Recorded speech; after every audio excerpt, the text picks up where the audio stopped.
नमस्कार।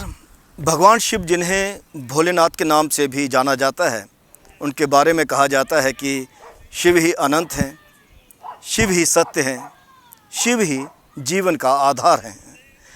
अगर हम आस्था और श्रद्धा की बात करें तो न केवल पूरे भारतवर्ष में बल्कि जहाँ जहाँ भी सनातन धर्म को मानने वाले रहते हैं, वहीं पर हमें शिव को समर्पित तीर्थ स्थल मिलते हैं। इन्हीं तीर्थ स्थलों के माध्यम से हमारा प्रयास है कि हम अपनी धार्मिक विरासत के बारे में अधिक से अधिक जानकारी इकट्ठी करके आप सभी के साथ साझी करें।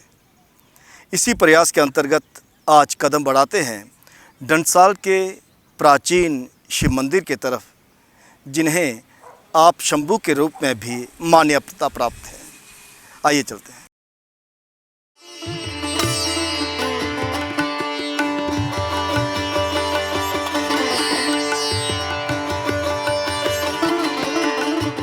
जम्मू कश्मीर के जम्मू संभाग को ऋषियों मुनियों की धरती कहा जाता है, इसीलिए इस भूमि को तपोभूमि कहा जाए तो गलत नहीं होगा।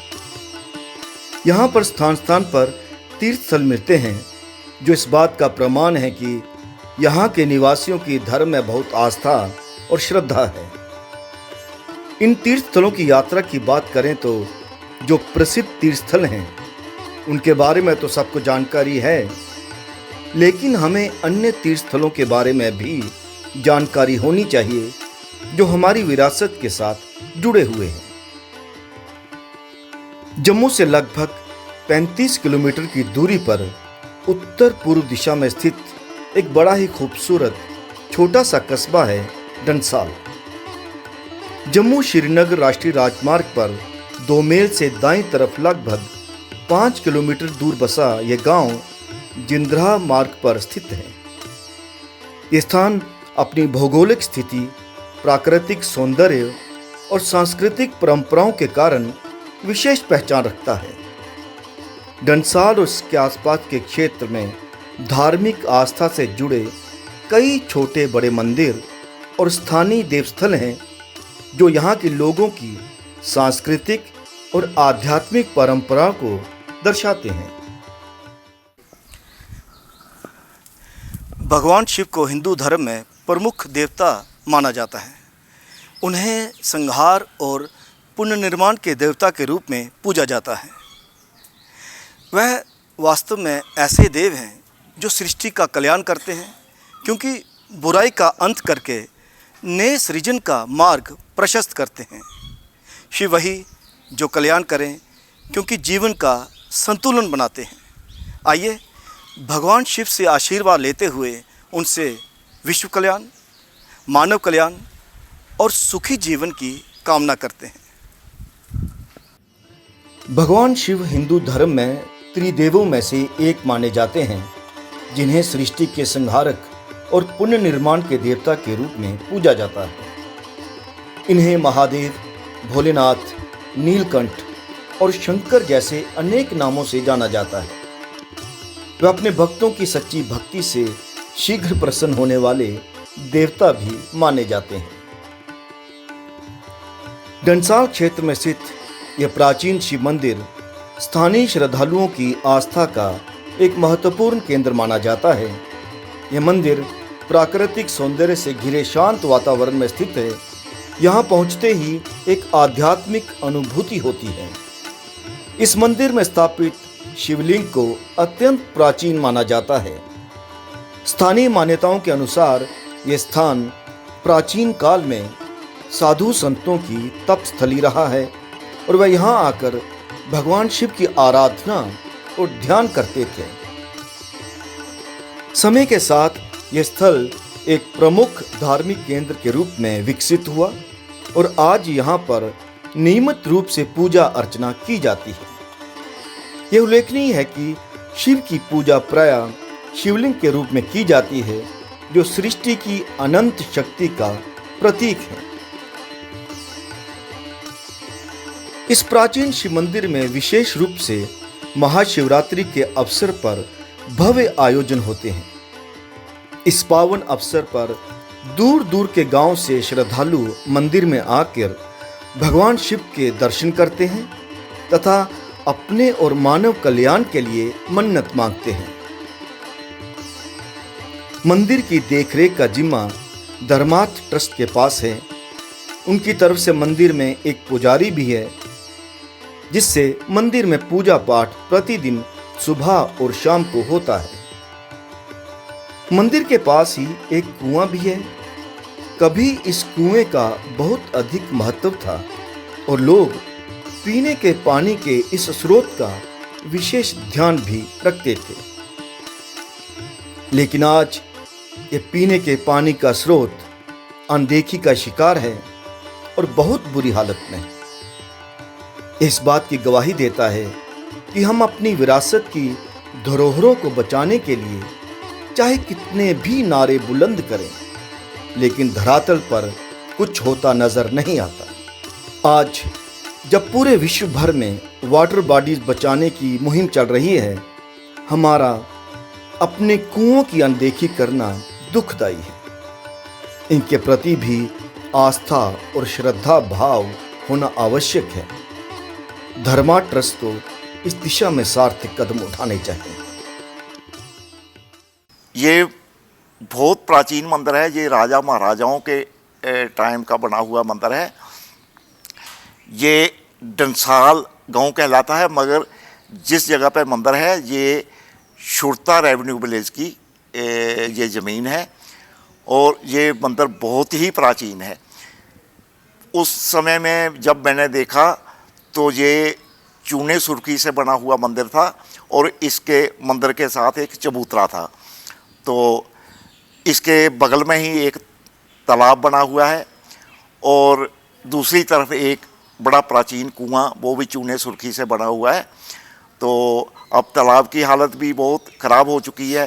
कुआं जो है ये रूरल डेवलपमेंट डिपार्टमेंट वालों ने इसको थोड़ा सा अपग्रेड किया था और इसका पानी वगैरह यूज़ होता था, लेकिन अब इसका पानी बिल्कुल यूज़ नहीं होता। रही बात मंदिर की, तो मंदिर भी जहाँ पे कोई इतनी पूजा अर्चना नहीं होती थी, ये धर्मार्थ ट्रस्ट जम्मू के अंडर आता है और जहाँ पे उन्होंने एक पुजारी रखे हुए होते थे तो वही पूजा पाठ वगैरह करते थे, मगर मंदिर में इतनी कोई मान्यता नहीं थी। फिर समय बदलने के साथ साथ लोगों का यहाँ आना जाना हुआ, क्योंकि पहले यहाँ तो बिल्कुल आबादी थी ही नहीं। फिर यहाँ पर BDO ऑफिस खोला, प्राइमरी हेल्थ सेंटर खोला, फिर और भी दफ्तर खुलना शुरू हो गए, तो आस्ते आस्ते आबादी भी बढ़ती गई और इस मंदिर की मान्यता भी दिन ब दिन बढ़ती गई। अब हमारे जुगल किशोर जी शर्मा हैं MP यहाँ के, उन्होंने ये 5 लाख रुपया पहले उन्होंने अलाट किया था और ये शेड वगैरह जहाँ बना था, और अब दोबारा उन्होंने 5 लाख और दिया और ये दूसरा शेड बनाया है जहाँ हर शिवरात्रि को यज्ञ वगैरह होता है। उसमें मुसीबत आती थी कि बारिश वगैरह हो जाती थी, यज्ञ ख़राब हो जाता था, मगर अब ये 2 शेड बनने से जहाँ भजन कीर्तन और यज्ञ का जो भी प्रोग्राम होता है वो अच्छी तरह से निभ जाता है। प्राचीन शिव मंदिर के पास ही एक बहुत ही पुराना तालाब भी है। तालाब भारतीय जीवन और संस्कृति में बहुत महत्वपूर्ण स्थान रखता है। यह केवल पीने के पानी का स्रोत नहीं है, बल्कि सामाजिक, पर्यावरणीय और आर्थिक दृष्टि से भी अत्यंत उपयोगी है। डंसाल का यह तालाब भी अतीत में बहुत महत्वपूर्ण रहा है, क्योंकि यहाँ के रहने वालों लोगों के लिए और माल मवेशी के लिए भी किसी वरदान से कम नहीं था। डंसाल के प्राचीन शिव मंदिर के पास है एक तालाब, जिसके बारे में यह कहा जाता है कि यह काफ़ी पुराना है और यहाँ के स्थानीय निवासियों के जीवन में कभी बहुत महत्वपूर्ण स्थान रखता था। कहा जाए तो यह प्राचीन तालाब हमारे सांस्कृतिक, धार्मिक और पर्यावरणीय इतिहास के जीवंत प्रतीक रहे हैं। गांव में बने यह तालाब केवल जल संग्रह के साधन ही नहीं थे, बल्कि सामाजिक जीवन, आस्था और प्रकृति के संतुलन का केंद्र भी हुआ करते थे। लेकिन आज इनकी हालत अत्यंत दयनीय और चिंताजनक है। समय के साथ उचित देखभाल और संरक्षण के अभाव में इनकी संरचना कमजोर होती जा रही है। प्राचीन समय में इन तालाबों की नियमित सफाई और मुरम्मत की जाती थी।